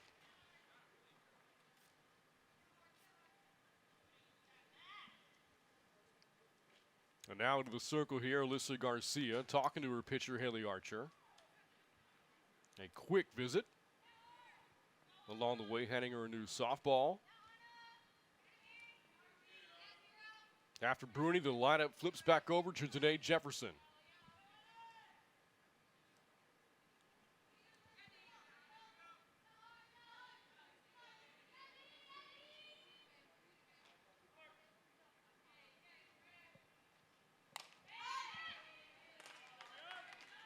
Olympics still going on, obviously. A lot has happened over the last few days. And how about earlier today, Team USA, men's basketball team, was down 13 in the semifinal game against Serbia going into the 4th quarter.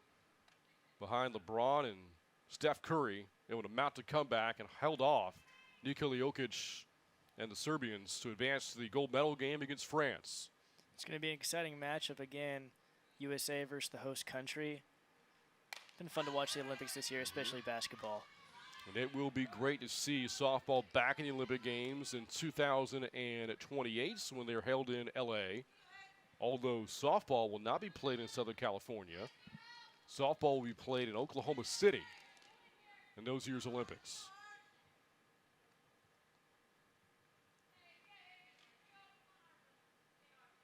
One, 2. Borderline miss from Archer. 2 balls and 2 strikes. And again, for Bruni, just to be able to stretch this at bat out and get on base to capitalize off this Smoke team who've already had a dominant night so far. That is grounded foul.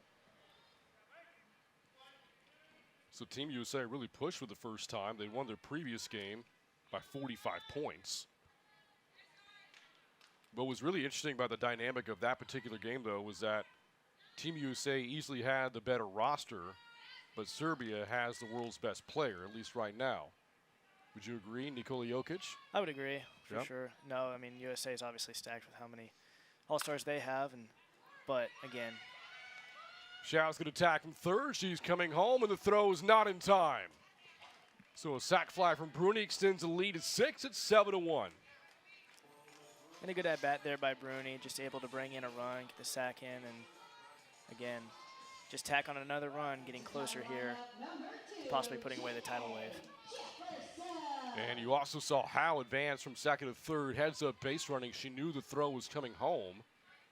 That afforded her an extra base. Back at the top of the lineup to today, Jefferson. Foul away for strike one.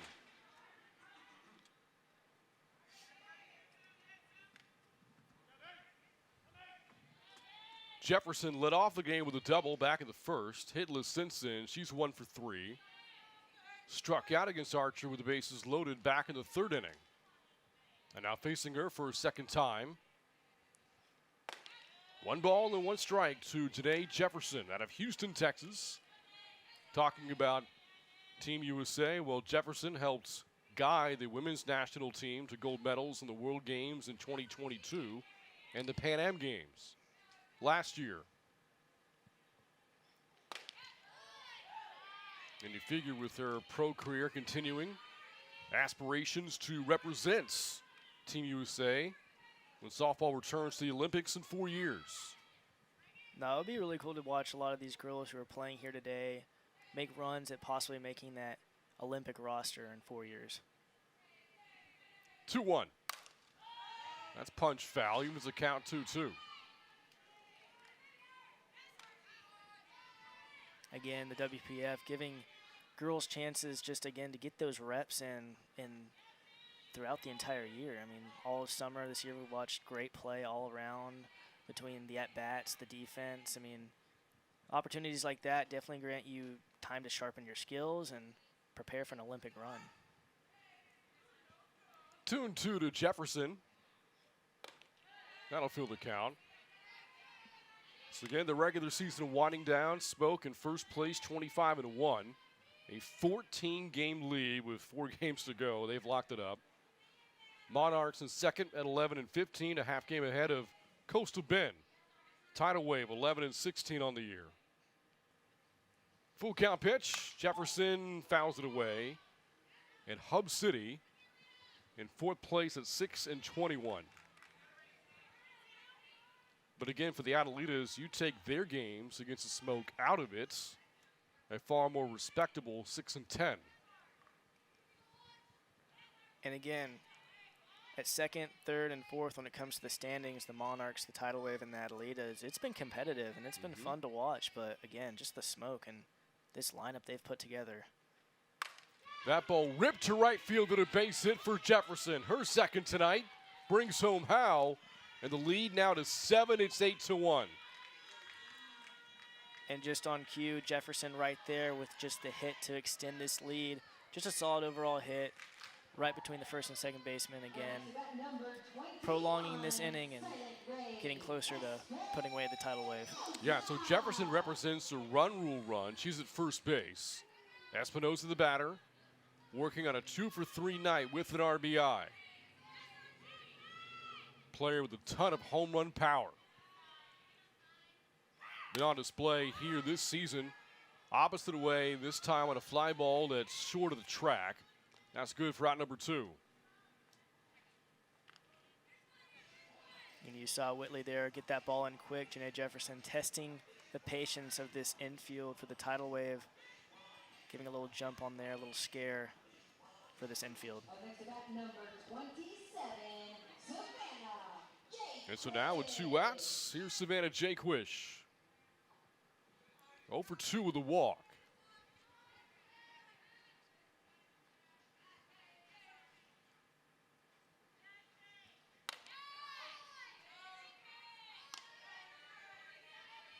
Jefferson, a really good runner, a lot of speed.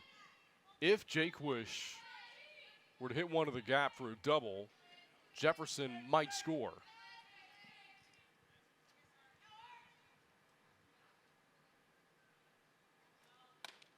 Jaquish has fallen behind 0-2 against Archer.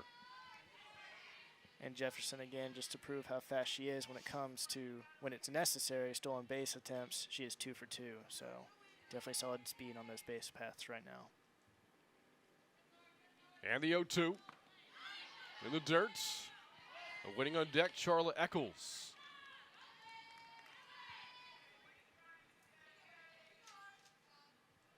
Eccles again looking to extend her home run streak to 5 tonight.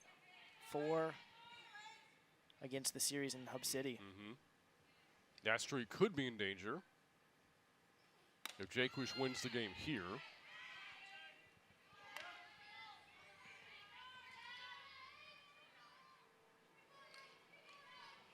Just overall power hitting, obviously, in these 3 and 4 spots. But again, when you look at the lineup for the Smoke and the batting order, you could put almost any of these players, 8-hole, 7-hole, 6-hole, just in any about of these spots. But that just goes to show how good the Smoke are.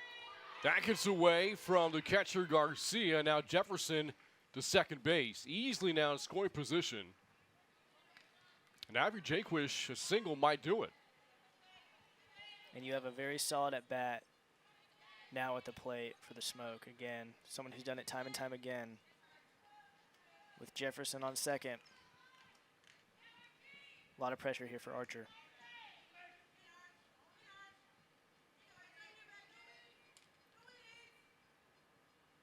And the full count. Jaquish to right field. That dumps foul. Trying to go opposite way, but pushed it a little bit too hard to the right, and the at-bat continues.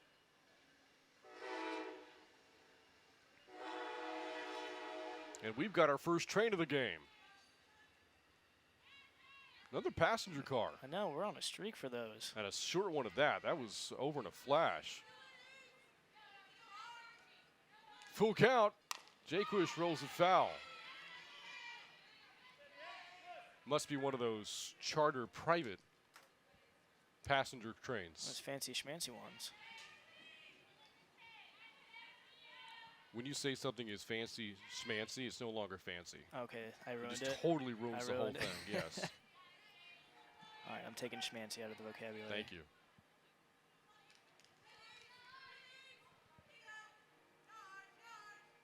(3-2). Jaquish goes around. The ball gets away. Garcia coming home is Jefferson. She'll score to end the game. So Janae Jefferson just kept running from second to third, from third to home, and the Smoke run rule the Tidal Wave to take the opener. And with that, the win streak is up to 23 straight. I mean, just good base running right there from Jefferson. We've seen it from her overall this season. Again, she just kept running around the bases, watching, eyes on the catcher, and again, just able to come in for an easy run roll there. And so the Smoke take it by a final score of 9-1. Today, Jefferson scoring twice and scoring the 9th and final run of the game to give Kat Tarvin's team a record of 26-1 as they win the opener tonight. Remember, tomorrow a doubleheader. First game at 4 o'clock. We'll have it for you on the official WPF YouTube channel. So for Davin Meredith, I'm Brain Freeman saying so long from San Marcos, Texas. The final score in a 5-inning run rule.